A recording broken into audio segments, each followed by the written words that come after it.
오늘은 민수기 6장 1절부터 12절 나실인의 법이죠. 나실인의 법. 하나님께 헌신된 자의 구별된 삶. 하나님께 헌신된 자의 구별된 삶. 여러분, 우리가 조금 아주 세밀하진 않지만 그래도 민수기를 쭉 읽어 나가고 말씀을 나누면서 우리가 민수기에 대한 좀 생각이 좀 달라지지 않습니까? 예, 처음에 민수기 하니까 맨날 뭐 숫자 나오고 지루하고 이런 것처럼 느껴지잖아요. 근데 막상 들어가 보니까 하나님께서 어떤 말씀을 하고자 하시는지 알게 되잖아요. 그리고 레위기도 마찬가지예요. 자세하게 들어가면 너무나 주옥 같은 말씀인데 우리가 선입견을 가지고 자꾸 말씀을 등한할 때 있거든요. 그래서 하나하나 이렇게 들어가면 아주 깊은 은혜가 있음을 우리가 확인하게 됩니다. 하나님께 헌신된 자의 구별된 삶 6장 1절입니다. 여호와께서 모세에게 말씀하여 이르시되 이스라엘 자손에게 전하여 그들에게 이르라. 남자나 여자가 특별한 서원 곧 나실인의 서원을 하고 자기 몸을 구별하여 여호와께 드리려고 하면 포도주와 독주를 멀리하며 포도주로 된 초나 독주로 된 초를 마시지 말며 포도즙도 마시지 말며 생포도나 건포도도 먹지 말지니 자기 몸을 구별하는 모든 날 동안에는 포도나무 솟아는 씨나 껍질이라도 먹지 말지며 그 서원을 하고 구별하는 모든 날 동안은 삭도를 절대로 그의 머리에 대지 말 것이라. 자기 몸을 구별하여 여호와께 드리는 날이 차기까지 그는 거룩한즉 그의 머리털을 길게 자라게 할 것이며 자기의 몸을 구별하여 여호와께 드리는 모든 날 동안은 시체를 가까이 하지 말 것이요 그의 부모 형제 자매가 죽은 때에라도 그로 말미암아 몸을 더럽히지 말 것이니 이는 자기의 몸을 구별하여 하나님께 드리는 표가 그의 머리에 있음이라. 자기의 몸을 구별하는 모든 날 동안 그는 여호와께 거룩한 자니라. 누가 갑자기 그 곁에서 죽어서 스스로 구별한 자의 머리를 더럽히면 그의 몸을 정결하게 하는 날에 머리를 밀 것이니 곧 7째 날에 밀 것이며 8째 날에 산비둘기 2마리나 집비둘기 새끼 2마리를 가지고 회막문에 와서 제사장에게 줄 것이요 제사장은 그 하나를 속죄제물로 하나를 번제물로 드려서 그의 시체로 말미암아 얻은 죄를 속하고 또 그는 그날에 그의 머리를 성결하게 할 것이며 자기 몸을 구별하여 여호와께 드릴 날을 새로 정하고 1년 된 순양을 가져다가 속건제물로 드릴지니라. 자기의 몸을 구별한 때에 그의 몸을 더럽혔은즉 지나간 기간은 무효니라.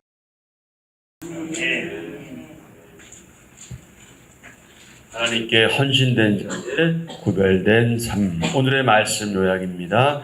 나실인의 서원을 한 자는 포도주와 독주를 멀리하고 포도나무 솟아는 먹지 말며 머리에 삭도를 대지 말고 시체를 가까이 하지 말아야 합니다.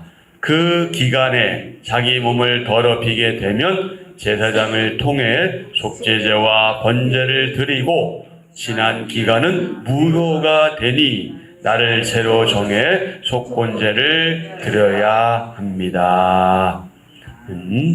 나실인 일정 기간 동안 또는 평생 동안 자신을 하나님께 구별해서 드리기로 서약한 사람, 그가 누구라고요? 나실인이다. 나실인. 여기서 나실은 우리말이 아니고요. 인만 한자예요. 사람이에요. 그러니까 나실은 히브리어. 우리 발음 보고 그냥 나실 그렇게 발음하는데 굳이 발음하면 나치르 히브리어로 이렇게 표현됩니다. 그 나치르를 우리는 그냥 나실 이렇게 부르는 거예요. 그래서 나실인 이렇게 부르는 건데 그 헌신하다, 드리다, 성별하다 또는 구별하다 이런 게 히브리의 나치르와 관계된 의미인데요. 그래서 우리는 나실인 이렇게 부릅니다. 세상과 분리되어 하나님께 헌신된 자, 그가 누구라고요? 나실인. 자신을 세상의 욕망으로부터 분리시켜서 하나님께 온전히 헌신하기로 특별히 선한 사람, 그가 누구라고요? 나실인. 몇 가지 금기사항이 있어요. 뭐 하지 마라. 네, 그냥 간단하게 뭐 하지 마라. 술 마시지 마라. 술 마시지 마라. 두 번째 뭐 하지 마라. 머리털을 깎지 말라. 세 번째 시체를 가까이 하지 말라. 요 세 가지를 지키는 것을 제외하고는요 일상적인 생활은 다 가능했었습니다. 자, 그러면 나실이 이제 그런 존재고요. 자, 본문 들어갑니다. 자, 다 같이요. 하나님께 헌신한 자는 어떤 삶을 살아야 한다? 구별된 삶을 살아야 한다. 이스라엘의 남자나 여자가 자발적으로, 이게 중요해요. 자발적으로 나실인의 서원을 하면 일정 기간 동안 하나님이 정하신 규례를 지켜야 합니다. 나실인은 포도주와 독주를 삼가며 포도나무에서 난 것을 먹거나 마시지 말아야 합니다. 자, 2절. 이스라엘 자손에게 전하여 그들에게 이르라. 남자나 여자가 특별한 서원, 곧 나실인의 서원을 하고 자기 몸을 구별하여 여호와께 드리려고 하면 포도주와 독주를 멀리하며 포도주로 된 초나 독주로 된 초를 마시지 말며 포도즙도 마시지 말며 생포도나 건포도도 먹지 말지니 자기 몸을 구별하는 모든 날 동안에는 포도나무 솟아는 씨나 껍질이라도 먹지 말지며. 그리고 죄악과 부정의 상징인 시체도 가까이 하지 말아야 하는데 그 전에 구별됨의 표가 어디에 있기에? 머리에 있기에 머리를 자르지 말아야 한다. 5절. 그 서원을 하고 구별하는 모든 날 동안은 무엇을? 삭도를 어떻게 하라고요? 절대로 그의 머리에 대지 말 것이라. 자기 몸을 구별하여 여호와께 드리는 날이 차기까지 그는 거룩한 즉 그의 머리털을 길게 자라게 할 것이며.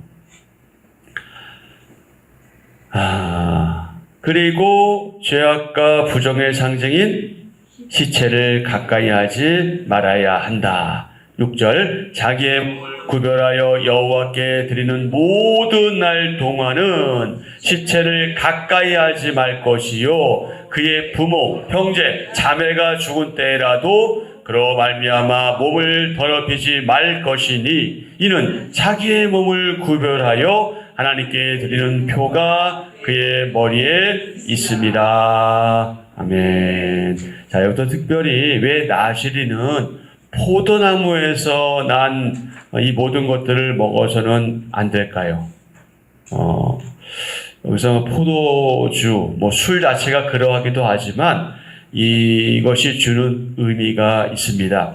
뭐냐면 이 포도주는 보통 무엇으로 상징되냐면 이것은 세상의 기쁨이나 또 육적인 쾌락, 보통 이것을 의미하기도 하거든요. 그래서 나실이는 하나님께 헌신된 사람답게, 하나님께 드려진 사람답게, 말하자면 이 세상 기쁨으로부터, 세상에 주는 기쁨으로부터 분리된 절제된 삶을 삶으로써 이 자신을 구별하여 오직 하나님께서 기뻐하시는 그런 삶을 살아야 했습니다. 그래서 이 포도나무에서 난 모든 관련된 것들을 먹어서는 안 된다. 그렇게 말씀하신 거죠. 그리고 5절에 보면은 어떤 단어가 뭘 절대로 되지 말라고요?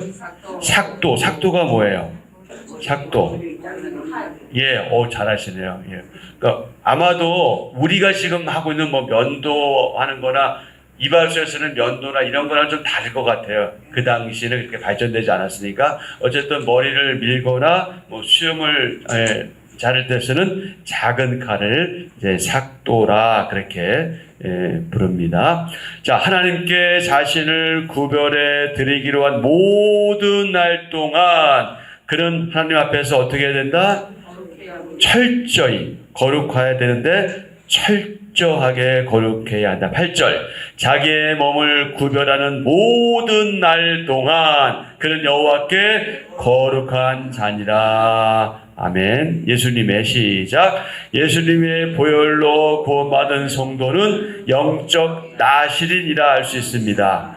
신약 시대의 성도는 자신의 생애 동안 하나님이 기뻐하시는 거룩한 산 제물로 자신을 드리기에 힘써야 합니다. 아멘. 그러므로 형제들아 내가 하나님의 모든 자비하심으로 너희를 권하노니 너희 몸을 하나님이 기뻐하시는 거룩한 산 제물로 드리라. 이는 너희가 드릴 영적 예배니라. 영적 예배니라. 합당한 예배니라. 아멘. 자, 내가 하나님께 드리는 헌신의 표로 실천할 수 있는 일은 무엇이 있을까요? 그것이 무엇일까요? 오늘 하루 동안 깊이 묵상하시면 좋겠습니다. 자, 서원 기간에 부정해질 경우 1절부터 8절은 나실인의 서원 규례였다고 한다면 9절부터 12절은 서원 기간에 부정해지는 경우에 대한 내용인데요. 나실인 서원 기간에 뜻하지 않게 부정하게 되었다면 즉시 어떻게 해야 된다? 정결 의식을 이행해야 한다. 부정하게 된 날부터 7일간의 정결 기간을 거친 후 7일째 뭐하고? 머리를 자르고 8일째는 제사장에게 제물을 가져가서 속죄제와 번제를 드려야 한다. 그의 이전 서원은 뭐가 되고? 무효가 되고 다시 헌신 기간을 정할 수 있다. 이렇듯 특별한 서원을 하고 뜻하지 않게 부정해지거나 부지 중에, 부지가 뭡니까? 알지 못하는 중에 죄를 지었을 때에는 정결 의식을 거쳐서 새롭게 출발해야 한다. 자, 9절부터 12절. 누가 갑자기 그 곁에서 죽어서 스스로 구별된 자의 머리를 더럽히면 그의 몸을 정결하게 하는 날에 머리를 밀 것이니 곧 7째 날에 밀 것이며 8째 날에 산비둘기 2마리나 집비둘기 새끼 2마리를 가지고 회막문에 와서 제사장에게 줄 것이요 제사장은 그 하나를 속죄제물로 하나를 번제물로 드려서 그의 시체로 말미암아 얻은 죄를 속하고 또 그는 그날에 그의 머리를 성결하게 할 것이며 자기 몸을 구별하여 여호와께 드릴 날을 새로 정하고 1년 된 순양을 가져다가 속건제물로 드릴지니라. 자기의 몸을 구별한 때에 그의 몸을 더럽혔은즉 지나간 기간은 무효니라. 아멘. 성도의 삶은 죄로 인해 부정해짐과 또 죄에 대해서 깨어 있음의 연속입니다. 우리가 성도라고 해서 절대로 죄 짓지 않는다 그러지는 않습니다. 크고 작은 죄를 짓기도 하지요. 그래서 죄로 인해 부정해지기도 하고요. 또 죄에 대해서 깨어 있기도 합니다. 그렇게 반복적인 삶을 살다가 주님께로 가거나 아니면 주님께서 오시는데 점점점 어떻게 되는 거예요? 그런 반복이 줄어들게 되는 거죠. 우리가 신앙 초기에는 별 구별이 없다가 좀 신앙이 들어가면 범죄하고 또 깨닫게 되지만 점점 시간이 지나면은 죄보다는 깨닫는 시간들이 많아지는, 이제 그게 신앙의 성장이잖아요. 이런 것의 이제 연속인데, 자, 우리는 다 같이요. 시작. 우리는 죄를 경계하되 죄를 지었다면 하나님 앞에 자백하고 예수님의 보혈로 정결함을 입을 수 있습니다. 아멘. 자, 그러면 우리 9절에서 10절, 왜 갑작스러운 사람의 죽음과 접촉한 것에 대해서도 나실인이 부정하게 될까요? 그 이유가 무엇이든지 간에 모든 죽음이라고 하는 것, 그것은 죄의 결과물로 간주됩니다. 그래서 부정한 것으로 여겨졌습니다. 따라서 죽음과의 접촉은 곧 부정이 오염된 것을 의미하기 때문에 그렇고요. 특별히 나시린은 하나님께 전적인 헌신을 서원한 자로서 더욱 죽음과의 접촉이 엄격하게 금지되었습니다. 민수기 19장 11절 사람의 시체를 만진 자는 부정하니라. 언제까지? 2래 동안. 2래, 일주일이죠. 사람의 시체를 만진 자는 2래 동안 부정하리니 이렇게 말씀하고 있습니다. 자, 그러면 죽음과 접촉하는 것들은 모두 부정하게 되는가? 죽음의 죄의 삭이라는 것이 성경의 기본 사상이죠. 죄의 삭은 사망이요. 로마서 6장 23절이죠. 하나님의 은사는 그리스도 예수 우리 주 안에 있는 영생이니라.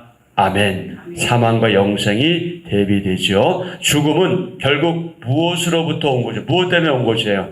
죄 때문에 온 것이죠. 그 결과로 온 것이기 때문에 이 죽음과 접촉할 경우에 접촉된 물건도 죄의 영향을 받은 것으로 간주되어서 부정을 입게 되었습니다. 그래서 갑작스러운 죽음조차도 그것과 접촉한 것이 나시린을 부정하게 했다 하는 사실을 우리가 좀 기억할 필요가 있습니다. 자, 나시린은 누구다? 구별된 자다. 나시린은 자신의 몸을 하나님께 구별해 드린 특별한 사람들이었죠.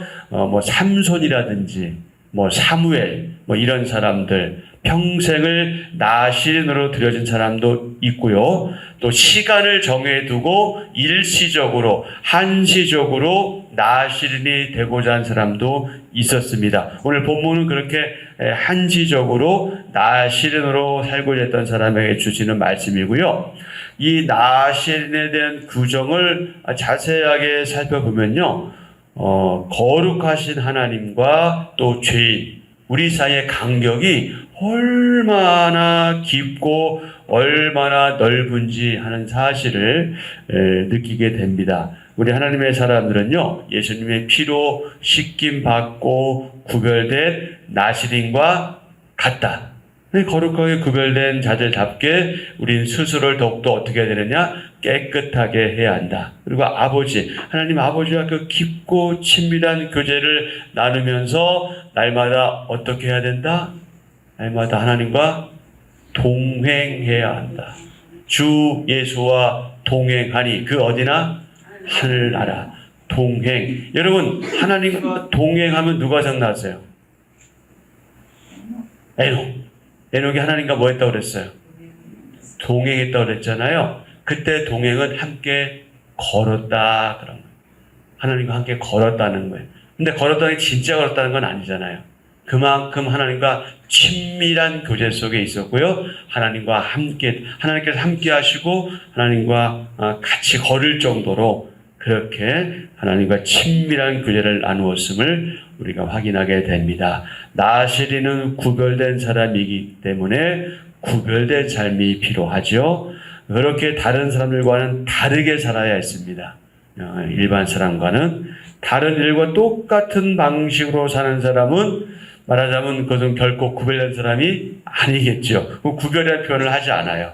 하나님 앞에 특별한 서원을 한 사람은 그때부터 나시린 규정을 잘 지켜야 하는데 특별히 3가지를 잘 지켜야죠. 첫 번째, 포도나무의 산물. 그러니까 한마디로 말해서 우리식으로 말하면, 요즘 말로 말하면 술을 마시지 마라. 두 번째, 머리카락에 손대지 마라. 자르지 말라는 얘기죠. 세 번째, 시체를 가까이 하지 말라. 이 시대의 나시린인 저와 여러분에게 주어진 말씀이 있어요. 그 말씀은 어떤 말씀일까요? 성경 말씀 자체가 모든 말씀이 그러하지만 특별히 오늘 우리는 이 말씀에 주목해야 돼요. 에베소서 5장 18절. 뭐 하지 마라?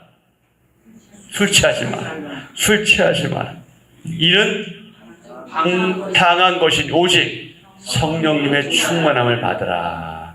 아멘. 바로 그것입니다. 이게 오늘 이 시대의 나시린인 저와 여러분, 우리에게 주어진 말씀이에요. 명령이기도 하고요. 하나님은 모든 하나님의 사람들이 구별되기를 원하시고 오직 하나님의 그 세미한 음성을 듣기를 원하시며 성령님의 취하기를 원해요. 성령님께 취한다는 말이 뭐냐면 그게 바로 성령 충만을 의미하는 겁니다. 왜냐하면 술에 취한 사람은 알코올의 지배를 받는 것처럼 성령님에 취한 사람은 그분의 지배를 받기 때문에 이렇게 표현한 겁니다. 그래서 저와 여러분 우리는 하나님이 구별하신 이 시대의 누구다?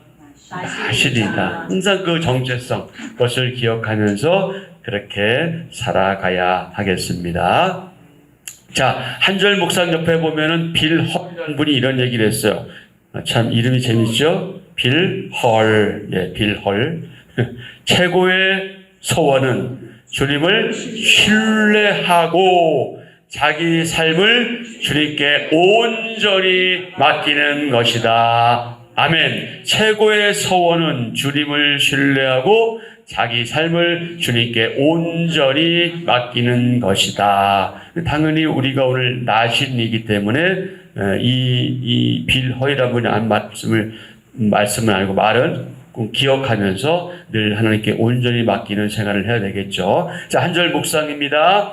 제사장은 아론의 남자 후손에게만 세습되는 성직입니다. 반면 나시리는 누구든지 자신을 온전히 하나님께 드리기로 서원하면 될 수 있습니다. 나시리는 세속 문화와 철저히 분리된 삶을 선택한 사람입니다. 곧 이 세대를 본받지 않으며 위의 것을 생각하고 땅의 것을 생각하지 않는 삶을 지향합니다. 그래서 나시리는 세속을 즐기는 사람들로부터 배척당하기도 합니다. 오늘날 그리스도인 역시 세상 속에서 나시린과 같이 구별된 존재로 살아야 합니다. 아멘. 그렇다고 여러분 세속과 너무 멀리하고 살아 그런 얘기는 아니에요. 그 속에서 그렇게 살아내는데 우리가 해야 될 것은 무엇이냐면 온유하고 부드럽고 친절해야 돼요. 나는 하나님께 드렸어. 이런 자세는 이건 아니에요. 그건 하나님과 나 사이의 문제지 사람들에게는 항상 그렇게 다가가셔야 돼요. 그러면서도 구별된 삶을 살아야 돼요. 근데 그게 사실은 쉽지는 않죠. 그래서 어떻게 해야 되는 거예요? 기도를 드려야죠. 하나님께 맡겨드려야죠. 우리는 못해. 저는 특히 모태신앙이라 못합니다. 할 수 없어요. 근데 하나님께서 하게 하십니다. 그래서 우리는 하나님께 간구하는 거죠. 자, 오늘도 또 우리가 공동체적으로 함께 간구합니다. 하나님, 제가 몸이 편하고 눈과 마음에 즐거운 것을 줬다가 하나님과 멀어지지는 않았는지 돌아봅니다. 하나님께 자신을 구별해서 드린 나시린처럼 제 삶을 거룩한 산제사로 드리길 원합니다. 무분별하고 타락한 세상 문화 속에서도 성결한 하나님의 사람으로 살게 하소서. 예수님의 이름으로 기도합니다. 아멘. 네, 오늘도 요 말씀 붙들고 기도하시고요. 지금 화제가 지금 너무 극심합니다, 여러분. 우리가 지금 할 수 있는 일은 기도밖에 없지만 기도가 가장 큰 도움입니다, 여러분. 하나님의 은혜를 구하시는 기도하시고요. 다른 생각들 우리가 안 했으면 좋겠어요. 그냥 중요한 것은 불이 꺼지는 게 빨리 꺼지는 게 중요하고요. 나중에 원인은 다 밝혀질 거니까 다른 거에 신경 쓰지 마시고 오직 하나님께서 은혜를 베푸셔서 이 불을 빨리 제압해 주시기를 정말 단비를 내려주시기를 위해서 기도 부탁드리고 더 이상 피해나 특히 인명이 어려워지지 않도록 기도해 주시고 오늘은 또 특별히 이제 구약일도학교 종강 마지막 날이죠. 여러분 위해서 기도해 주시고 또 이제 4월 11일부터인가요? 또 신약일도학교 새롭게 시작됩니다. 이 모든 과정을 통해서 각자 우리 수강생들이 신앙이 성장하고 성장한 신앙을 통해서 선한 영향력을 미치고 그래서 우리 한빛전원교회가 보다 성장해져가고 성숙해져 가는 일에 큰 역할을 감당할 수 있기를 위해서 기도해 주시고 그리고 늘 기도하시는 그 기도 제목 기도하시고 자유스럽게 옆에 가서